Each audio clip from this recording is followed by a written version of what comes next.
Good morning, everyone. It is the 3rd of June, 2022, and I had already started a video that got, um, I had to end abruptly, and so I'm going to start over and see how that goes.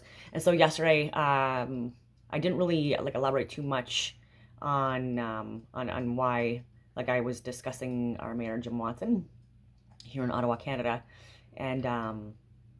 and yeah, I think it's important to address that he wrote a tweet, and the tweet was right at the beginning of Pride Month.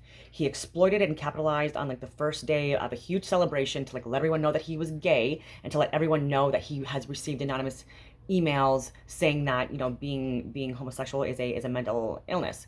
And so I responded to that and saying he said being homosexual is not a mental illness. And I said, and not anonymously, neither is being unvaccinated, and neither is being a gun owner, neither is being straight, neither is, and then go down, neither is being left-handed, and so these are people that he has vilified on a very public platform, and in Ottawa too, which is the capital region of Canada, and so the mayor obviously having a little bit more pull, or at least more in the community, and able to affect more change, and sway within our federal government.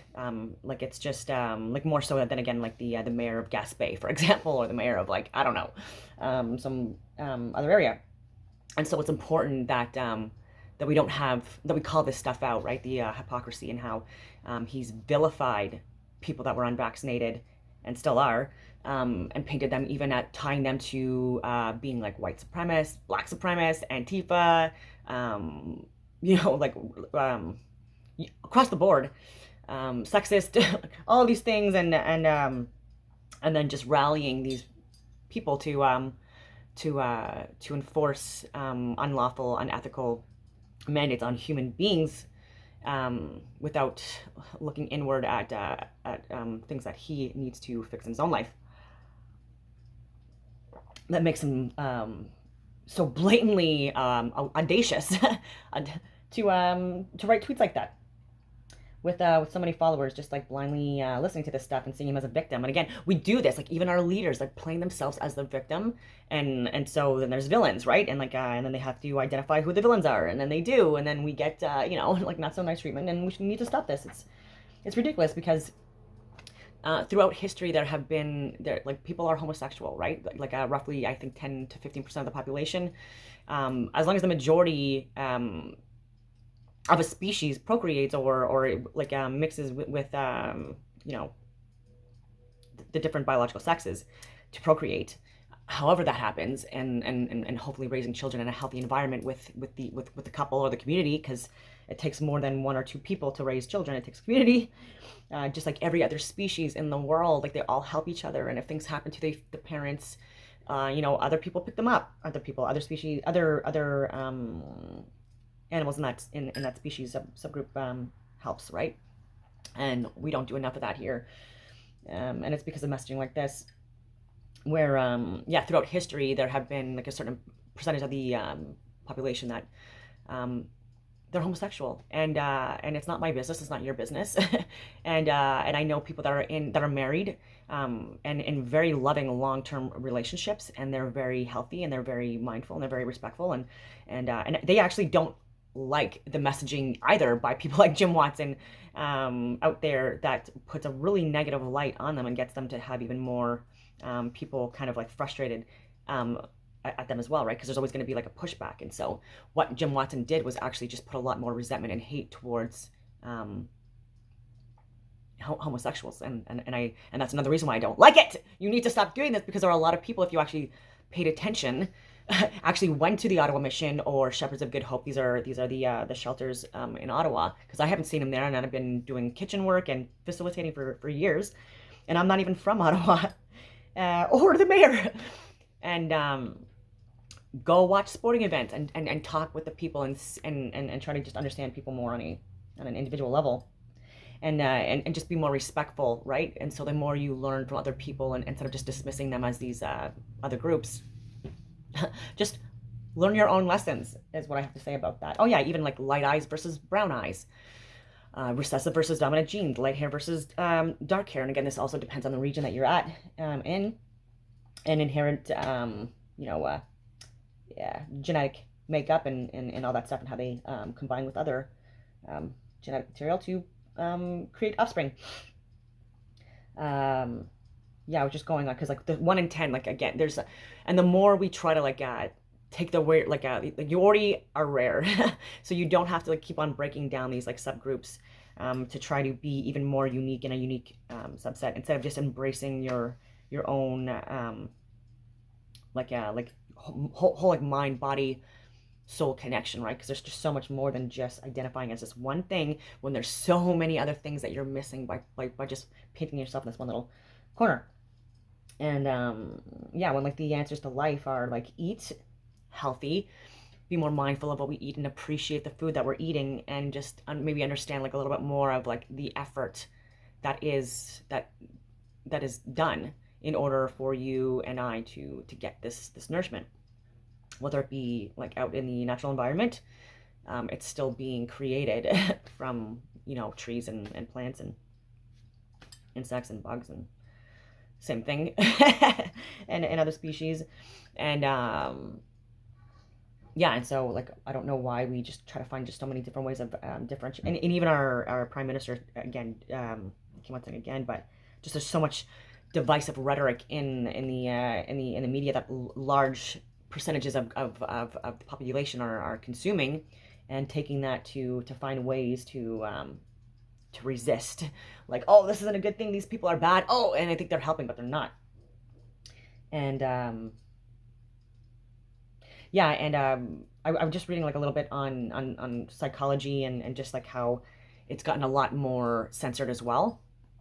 And like I have seen multiple psychologists over the years, based on being diagnosed with complex trauma, but I don't identify with diagnosis. I think I think that's a very dangerous road, because as soon as you, like, even giving someone a diagnosis, being aware of how that can impact that person and how they can perceive that and then respond to that is also very important too, right? So if you're and even a doctor diagnosing people with things that they may or may not be completely sure of, which placebo effect or whatever our mind can do to manifest, sometimes this happens, and we need to be a lot more aware of our brain and how it functions, and our heart, and again, these other energies that are constantly bombarding us on a regular basis that we're not even considering too much either, like magnetism and electricity.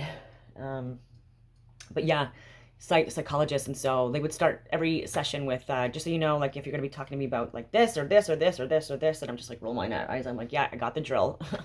And so like we can't talk about anything, and so I'm censored, and also saying things like, and if you have information that may or may not, you know,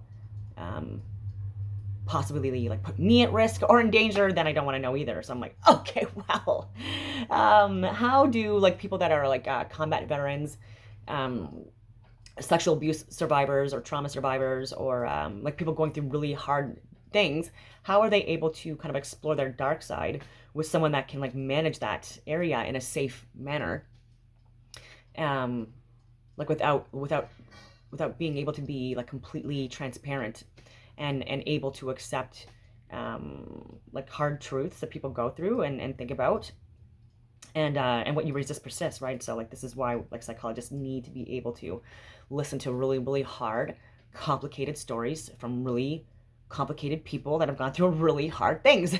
That is your job. And so I actually stopped seeing my last psychologist, which is a shame. She's generally a nice person, but her messaging is completely off. And we like even talking about vaccines, like she, instead of like, she always I didn't even share information because I didn't want to push anything, but like I was already limited on that because she was already judging people based on that. And by the end I did speak out and say, you know, like this whole 2 years, like I've been so profoundly impacted by not being vaccinated and doing it intentionally, and I'm like, anytime I tried to bring that up, you shut it down. Or when I was talking about real life issues that were happening to me, because I was more public and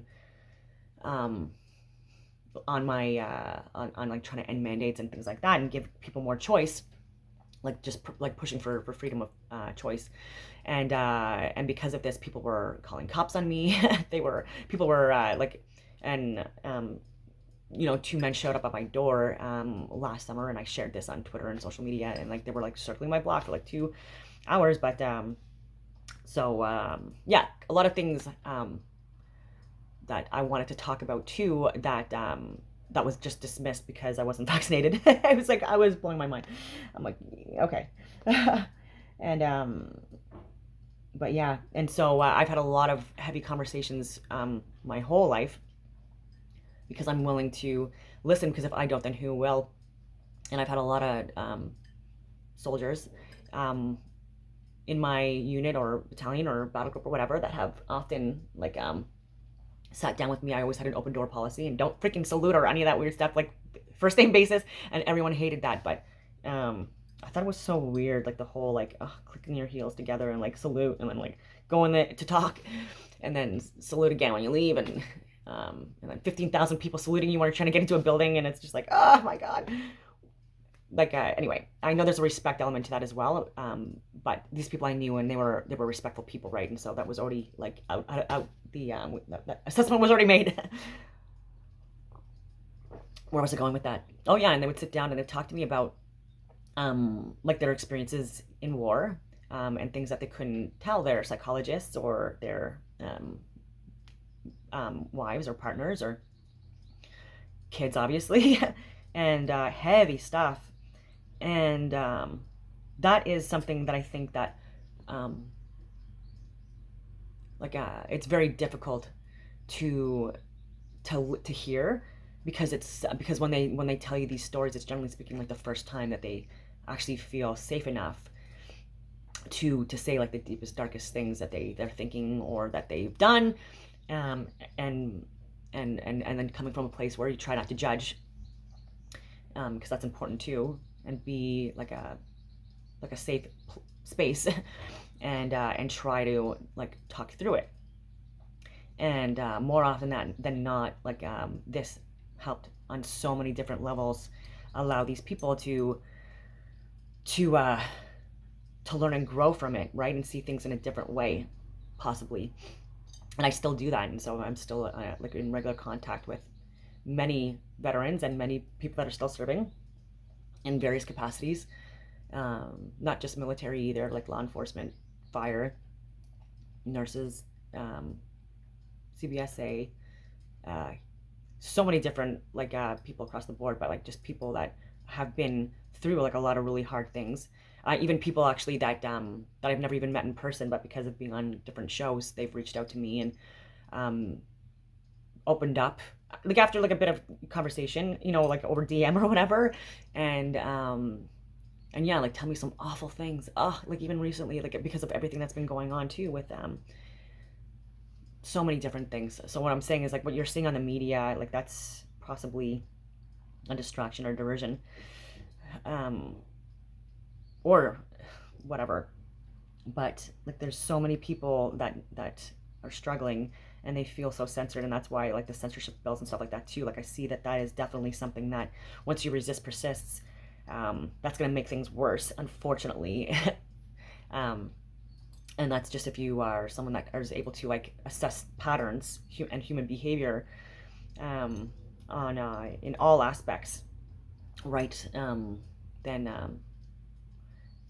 Then you see like again like just how things can possibly go, and why I was talking too about gun ownership, and talking on Twitter to people that are from other countries get this more than we do in Canada and the US, especially because we're talking about gun ownership and gun laws and how like we should be removing our guns or giving our guns away, and that has never throughout history, and there's so many clear examples of this, that like as soon as you convince the people that it's for their own safety to take away the guns, that has happened before any major wars too, by the way, that's confirmed, and the messaging was it's for your own safety.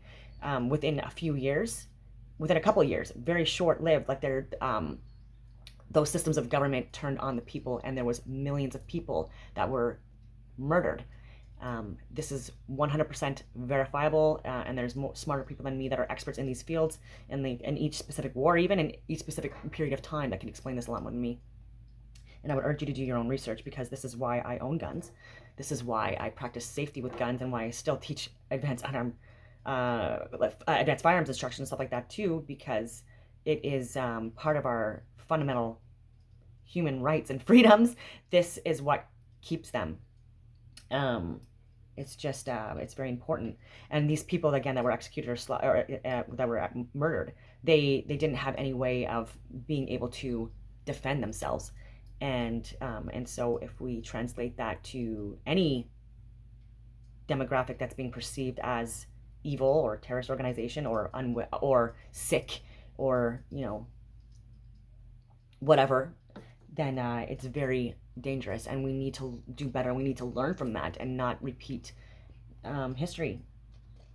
And people that are like JT, it's very hard to see the tyrannical behaviors, especially when it's someone that's the head of a liberal party. And this is the irony in it too. And so, where was I going with that? Oh yeah, and so I hope that that's something too that's more discussed in the future with any kind of like psychological boards. And I'm doing cognitive sciences at Carleton University. I'm in my 3rd year, going on my 4th, and it's something that I might do likely for the rest of my life. Is always ensure that I'm taking courses, whether they be accredited or not.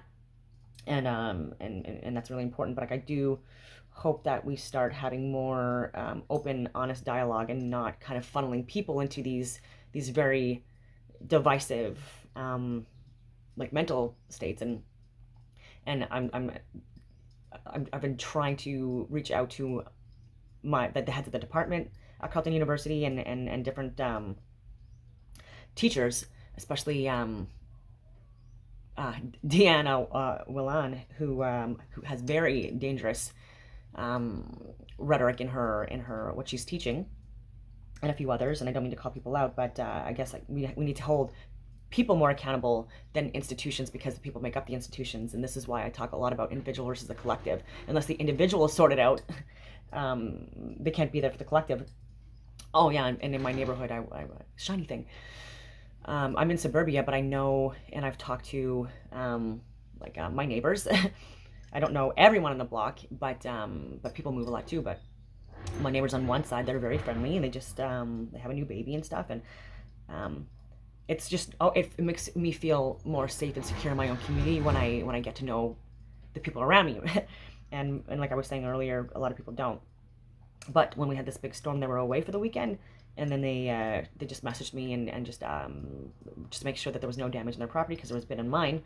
And so I took a look in the back and messaged them back and like let them know that everything was good and everything. So I gave them a sense of peace, that they didn't have to rush all the way back to their home when they were on holidays with their kid, with their new baby, just to check things that I could check, right? And during that same time too, my neighbor on the other side, he the top of my roof, the roof of my shed, my little shed thing, blew off, and he put it back on for me. and yeah, and he has they have a family too. And I remember at the start of the pandemic, I gave multicolored chalks and stuff like that. I just like left it on their front porch and stuff like that, just to give the kids something to play with outside.